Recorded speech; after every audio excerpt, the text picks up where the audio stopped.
Hello বন্ধুরা, আশা করছি সকলেই ভালো আছো। আর আমার একটি নতুন ভিডিওতে তোমাদের সকলকে অনেক অনেক স্বাগত জানাই।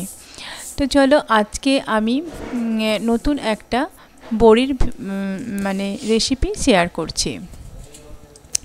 তো আগের দিন আমরা যে বড়িগুলো দিয়েছিলাম, তো সেই বড়িগুলো শুকিয়ে গেছে প্রায়, মানে একদিন রোদ পেয়েছে। তো একদিন রোদ পাওয়ার পর যে বড়িগুলো, এই যে দেখো, এই বড়িগুলো কিন্তু আমি তুলে নিয়েছি। এগুলোকে কাঁচা বড়ি বলে। তো এই কাঁচা বড়ি খুব কিন্তু টেস্টি হয়। তো আজকে আমি এই কাঁচা বড়িটাই ঝোল রান্না করব। এই যে দেখো, হালকা হালকা শুকিয়েছে, পুরোটা শুকায়নি, একটুখানি মানে সামনের দিকটা একটু রোদ পেয়েছে। আর এই কাঁচা বড়ি কিন্তু খেতে খুব স্বাদ হয়। তো হচ্ছে আমি এখানে কাঁচা বড়ি কয়েকটা তুলে নিয়ে চলে এসেছি, প্রায় 20-25টা মতো।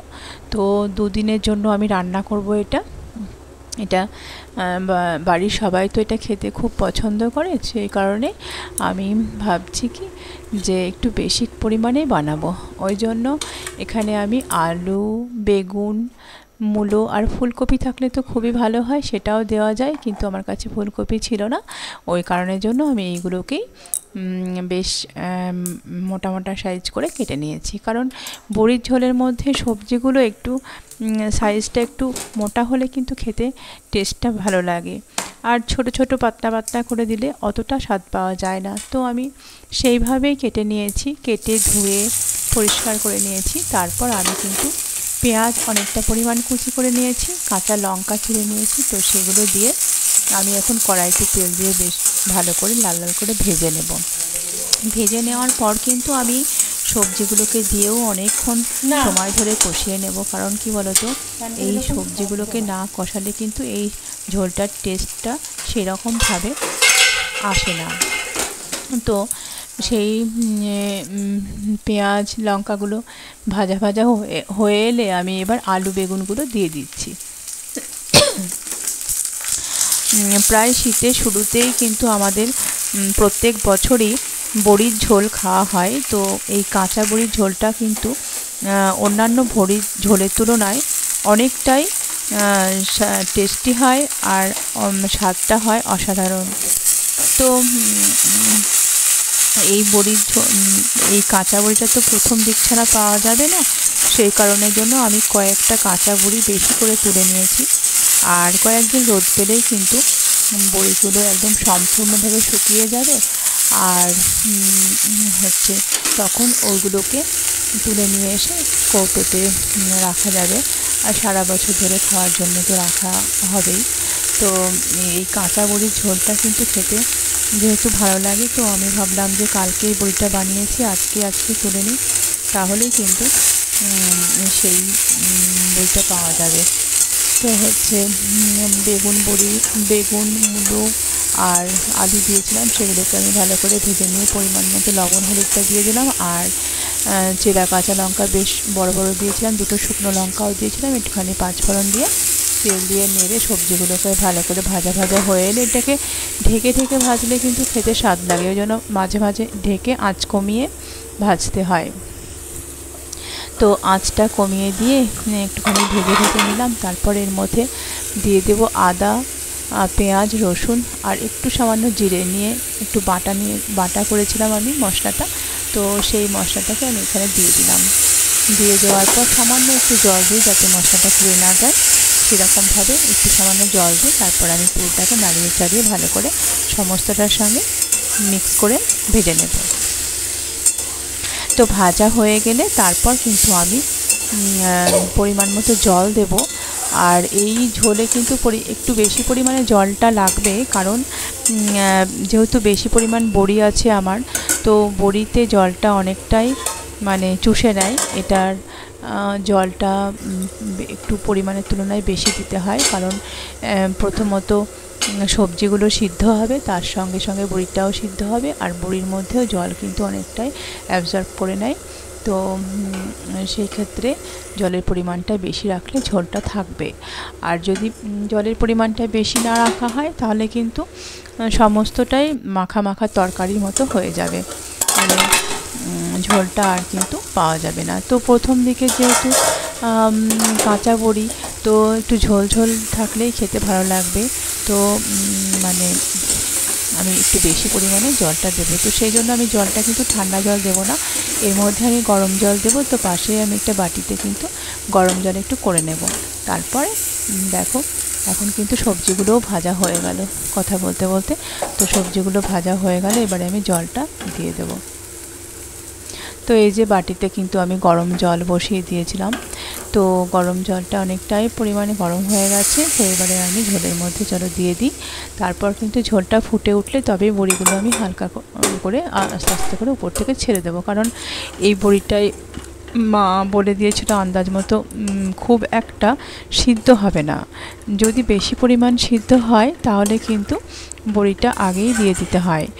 আর যদি অল্প পরিমাণ সিদ্ধ হয় বড়িটা, মানে অল্পতেই যদি সিদ্ধ হয়ে যায়, অল্প সময়ের মধ্যে আর কি বলছি, তো সেক্ষেত্রে কিন্তু ঝোলটা ফুটে উঠলে বড়িগুলো দেওয়াটাই ভালো। তো অনেকেই তো তোমরা বড়ির ঝোল করো, কে কেমন করে করো বড়ির ঝোল আমাকেও একটু জানাবে, তাহলে আমারও কিন্তু জানা হবে। তো হচ্ছে আমি তো এভাবেই বানাচ্ছি। তো এবারে দেখো বড়ির ঝোল ফুটতে শুরু করেছে হালকা করে। তো আমি এইভাবে ওপর থেকে বড়িগুলো সব একে একে দিয়ে দিচ্ছি। তারপর একটুখানি ঢেকে দেবো। ঢেকে দেওয়ার পর ফুটে উঠলে তখন ঢাকনা খুলে সমস্ত কিছু সিদ্ধ হয়ে গেছে নাকি একটু দেখে নেব, নিয়েই কিন্তু বড়ির ঝোলটা রেডি হয়ে যাবে। সমস্ত বড়িগুলোকে কিন্তু খুন্তির সাহায্যে ভাবে ডুবিয়ে ডুবিয়ে দেব, তবেই কিন্তু বড়ির মধ্যে ঝোলটাও ঢুকবে আর বড়িটা সিদ্ধও হবে। তো এবারে আমি সমস্ত কিছু হয়ে গেলে ঢেকে আমি মিনিট 10 মতো ফুটিয়ে নেব।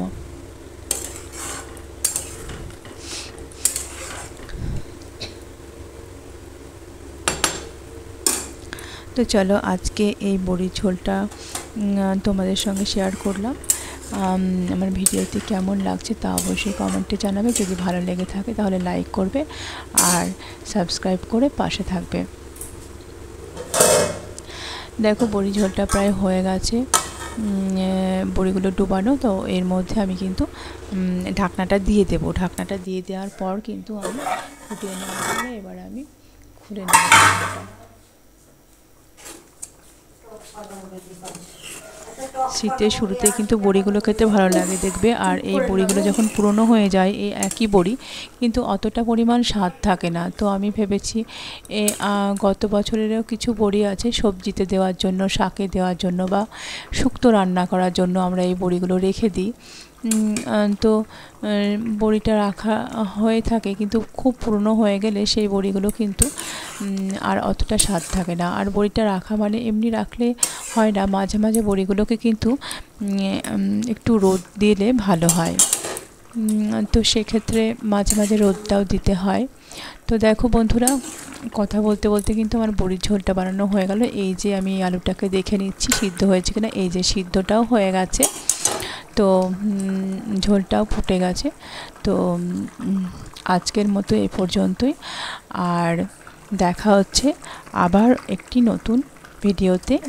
তো ততক্ষণ পর্যন্ত সকলে ভালো থাকবেন আর সুস্থ থাকবেন ও সাবধানে থাকবেন।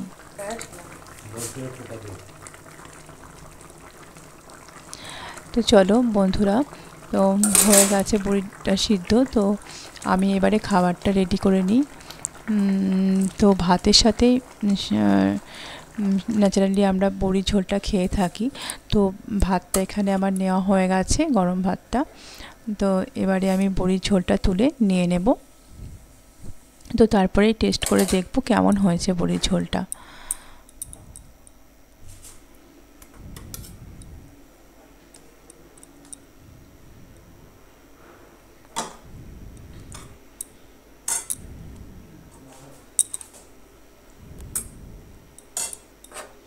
তো চলো দেখি এখন খেয়ে যে ঝোলটা কেমন হয়েছে।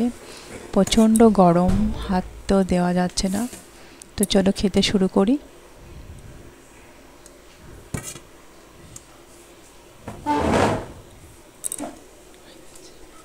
দেখা হচ্ছে আবার একটি নতুন ভিডিওর সাথে।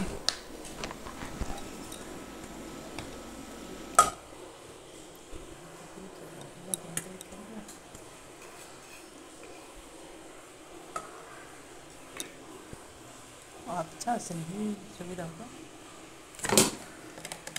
আচ্ছা